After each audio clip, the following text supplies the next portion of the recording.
You know, I feel like we, as JRPG fans, tend to overpraise positive character traits. By which I mean there are a lot of Mary Sues in this genre. Mary Sue maybe isn't entirely the correct term, but there are a heck of a lot of popular characters out there who are, attractive, kind, outgoing, and generally beloved in game. You know, people like Ike, Lloyd, Sora, Adol, heck, even Maya, as much as it hurts me to say that. And I mean, I'm not saying that it's a bad thing. Obviously, as human beings, we are going to gravitate towards character traits that we like, traits that we want to see in ourselves. I'm just saying that there's a lot of it out there, and to be quite honest, sometimes it's just more interesting to see a character with some deep-seated flaws. So today we are going to talk about a character from my favorite game of all time. A character that I know for a fact has a fair number of detractors in the fanbase, but a character I feel is very interesting nonetheless. And that character is Catiua Pavel from Tactics Ogre Let Us Cling Together. Now, for those who are not familiar with the deep Tactics Ogre lore, I'll give a few cliff notes. So, Let Us Cling Together takes place on a continent known as Valeria. For the past 50 years or so, a great king known as Dorgaloa, the Dynast King, has ruled, and Valeria has prospered under him. But, quite recently, he passed away, as did his wife and only heir, leaving a massive power vacuum. As a result, 3 clans begin to vie for power of the region. The Bactrum-Ladician Alliance to the north, the Wallister to the southeast, and the Galgastani to the west. And many a soul dies in the ensuing bloodshed. Our main character, Denim Pavel, is a member of the Wallister clan, and they are far and away the weakest clan, as by the time the game starts, they are all but defeated, with only pockets of resistance left. So, it is up to him to fight back against the many different people opposing him to push for the freedom of the Wallister and ultimately play a hand in uniting all of Valeria once again. But we are not talking about Denim today, for he is a handsome but bland boy. No, we are talking about his older sister, Catiua Pavel, a major player in the story. So, when we first meet Catiua, she is together with her brother, as well as a friend of theirs named Vice. And they are a young but ambitious group looking to become part of the Wallister Resistance. While we don't get to see too much of the characters at this point, we do get a basic outline for who they are. Catiua is shrewd, very quick thinking, and shown to have something of a sharp tongue. However, she does appear to have one notable weakness. She is rather clingy when it comes to her younger brother. You see, the two of their parents died some years ago, supposedly. It actually turns out that the dad's still alive, but right now they think he's dead. Anyways, because Catiua lost the rest of her family, she is shown to be very protective of Denim, because he's the only family she has left. It is also shown that she seems to put a lot of stock in blood, by which I mean the belief that family are the only people you can really trust. And as the story continues, it starts to become more and more apparent that while Denim joined the resistance to avenge his father and aid his kinsfolk, Catiua really just joined because her brother did and she didn't want to be left alone.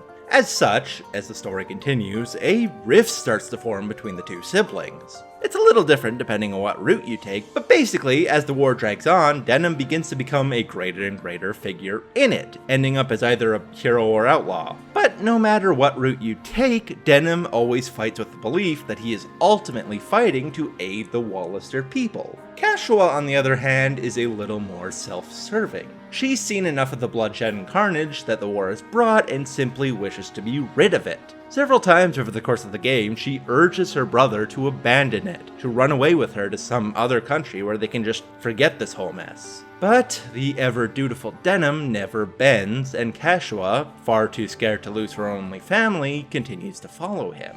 Eventually, though, Catiua gets desperate enough that she decides to reveal to Denim her deepest, darkest secret, a fact she overheard when she was much younger. Apparently, their father was not their true father. He had actually taken them in when they were but babes in swaddling. So, in actuality, they really don't have any reason to fight to avenge their father, right? Since he's no true father of theirs. Which, I mean, sounds really harsh to our modern sensibilities, but in the context of this game, where a literal blood war between clans is going on, blood is often depicted as being far more important to these people than it should be. Plus, it's kinda clear that Catiua didn't really want to say it, she's just kinda got her back against the wall and is trying any means necessary to get her brother to back out of this war. She just doesn't want to lose him to it. But no dice, Denim continues to fight on regardless. No matter how hard she tries to convince him of what she thinks is the ideal life for the two of them, he's only interested in following his duty. Whenever the two of them are weighed against one another, Denim always picks his war over his sister.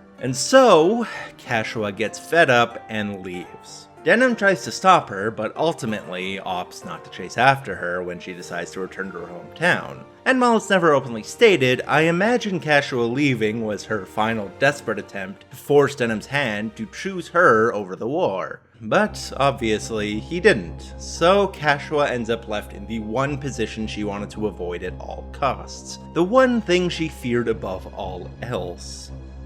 Being completely alone. And here is where I start to get interested in Catiua. Because as self-inflicted as this isolation is, it doesn't change the fact that a human being left completely alone with no one else to turn to can have some truly terrible consequences. With no outside stimulus, no way of ever rebuking her own thoughts, her mind turns into a sphere, constantly bounding and rebounding the same fears and thoughts over and over again. For a while, Catiua is left like this, letting her fears and biases pile up one after another inside her own head. Until suddenly, one day, a man appears before her, one of the major antagonists of the game, a man named Lancelot Tartaros. And he informs her that she has had a fundamental misunderstanding her entire life. You see, when she overheard her father talking about his children not of his own blood, she assumed that meant both her and Denim. But in actuality, he only meant her. Denim was his father's son, but Catiua, she was actually the daughter of the late King Dorgalua, and the rightful heir to the continent of Valeria. And at this revelation, the bounding and rebounding thoughts that had been circling her head suddenly came to rest, and it's made clear that all this time alone has warped Catiua's mind. Her brother isn't related to her. Well, of course. That makes sense. He abandoned her after all. Through it all, he was never her true brother. He never could truly love her, could he? The same for her mother and father. Any care or love they might have shown must have been false. It must have been! She's always been alone. Always. And so, Lancelot, being a cunning man, is able to coerce Catiua in her weakened mental state to join him. He simply plays the neuroses that are going on inside her head against her, claiming that her brother abandoned her and he's the only one that truly needs her. He's been searching for her because he wants to use her royal blood to aid him in his own sinister goals.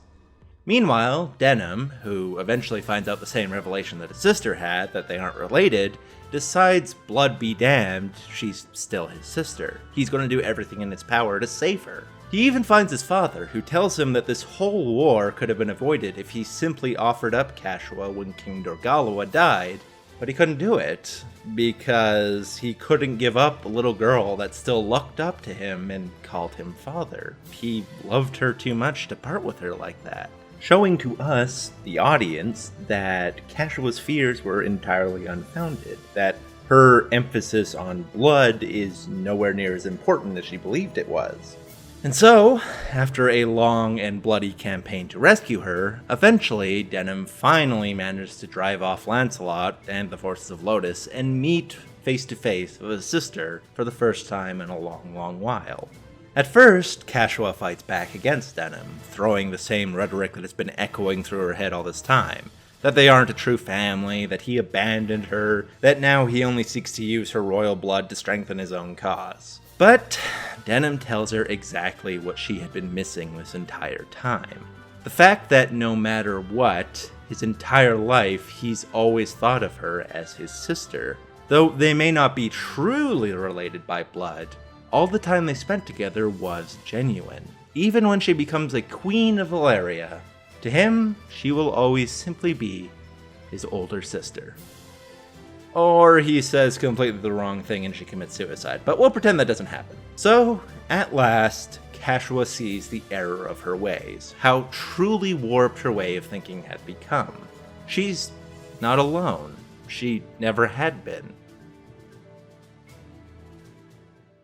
Catiua is a flawed character, to say the least. She's jealous, selfish, and a little neurotic.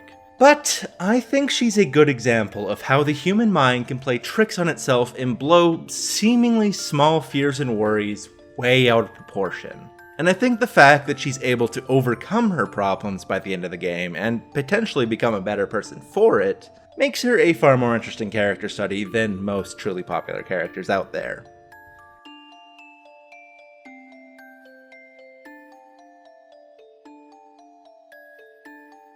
Oh, but if you are playing the game, letting her die unlocks one of the most powerful classes in the game, so you should totally get her to commit suicide.